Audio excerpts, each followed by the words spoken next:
Господине Димков, кои се најчестите предизвици со кои се соочуваат стартапите во моментот кога ќе дојде време за голем раст на компаниите?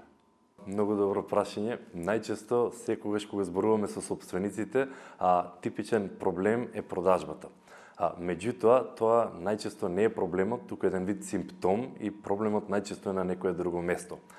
Кога зборуваме со сопственици на компании, делегирањето е фаза која што е најголем предизвик кога почнуваат да се шират. Од една страна треба веќе да делегираат на други луѓе за да превземаат дел од одговорностите, а од друга страна треба да се најдат правите луѓе во компанијата за да може да има успешен раст. Како знаат дека дошол моментот за големо проширување? Како го чувствуваат тоа?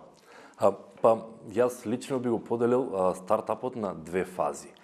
Првото е стартап, а второто е на македонски scale-up, мислам дека би било на англиски, зашто кога си во фаза на стартап, се уште пробуваш продукт маркет фит да најдеш. Експериментираш со цена, експериментираш на пазарот, бараш соодветна услуга, додека во таа фаза се уште си ориентиран да ја најдеш правилната формула. Во моментот кога прераснуваш во scale-up, тоа значи дека веќе имаш продукт маркет фит и веќе фокусот тука се менува од експериментирање кон експанзија, односно кон проширување на нови пазари, освојување на нови маркети, а со тоа и се расте во бизнисот. Кога ќе се спомене стартап, некако природно ни доаѓа да мислиме на IT компании. Кои се најуспешните стартапи во Македонија според вашето искуство? Да, типично е кога зборуваме за стартапи дека примарно се IT компаниите, меѓутоа IT компаниите бидејќи има иновација.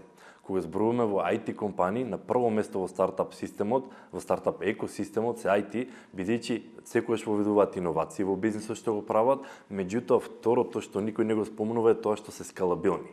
Лесно може да се развие производ во Македонија кој што може да се пласира на европски пазари, на светски пазари и како такви IT компаниите се најлесни за раст на светски пазари. На второ ниво би ги ставил и услужниот сектор, бидејќи Македонија сме стратегиски позиционирани со европска временска зона, блиску сме до Европа и така доста консултантски компании, услужни агенции како што се маркетинг, продажби и слично, како стартапи се основаат во Македонија, меѓутоа пак со фокусот е кон европските пазари. Кои се најчестите грешки што ги прават младите компании кога ќе почнат да се шират? Така, растот е доста интересна работа, зашто има повеќе начини како една компанија може да расте. Има една Ansov матрица во литературата, каде што има три начини како една компанија може да расте.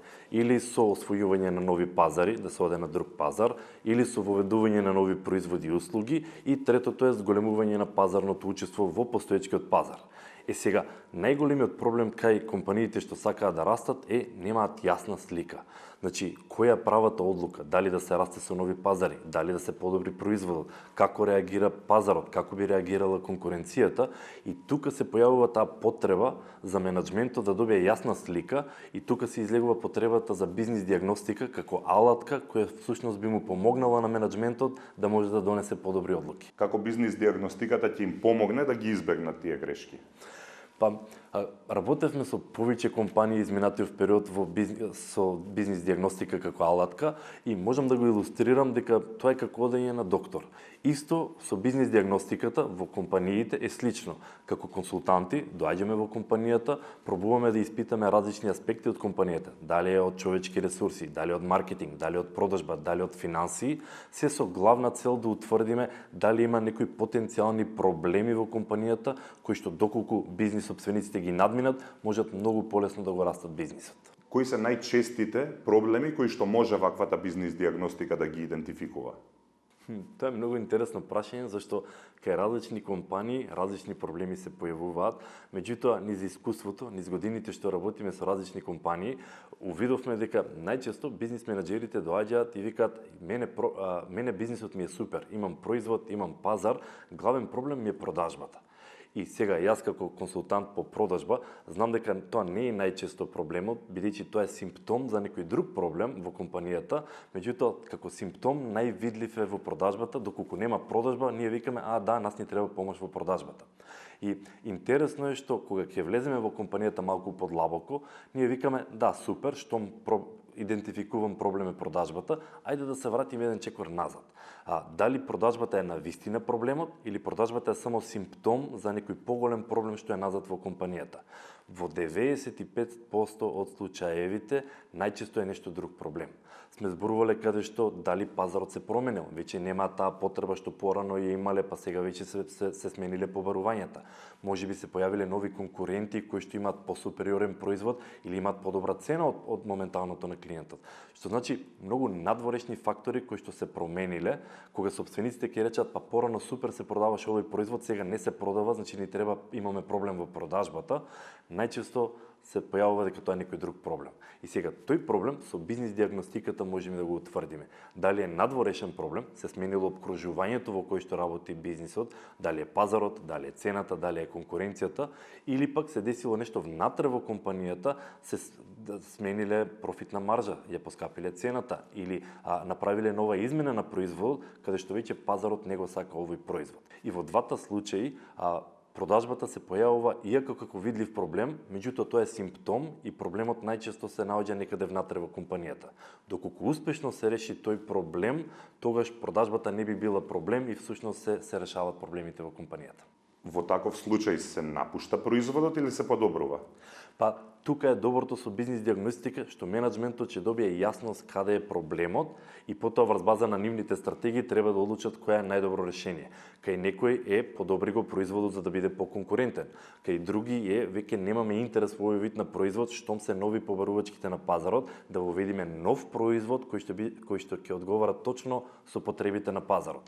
Меѓутоа, бизнис диагностиката ја дава јасноста за да може менаџментот да ги направи правите одлуки. А што ако не се направи навреме? Може ли подоцна да се направи во од? Да, мислам никогаш не е доцна за да се направи бизнис диагностика, зашто најчесто бизнис диагностиката е препорачано кога некој се наоѓа на раскрсница. Доколку менаџментот треба да донесе одлука дали да одиме лево, десно или право и не е сигурен која одлука е најдобра за растот на компанијата, тогаш се појавува потреба од бизнис диагностика. Да се проверат сите три сценарија, кои се предностите, кои се недостатоците, кои се импликациите врз бизнисот од сите тие три насоки, со цел менаџментот да добие јасна слика за бизнисот и кои потенцијални проблеми ги има, со цел да може да носи прави и добри одлуки. Можат ли основачите или менаџерите да направат диагностика? Мора ли да ангажираат надворешни советници?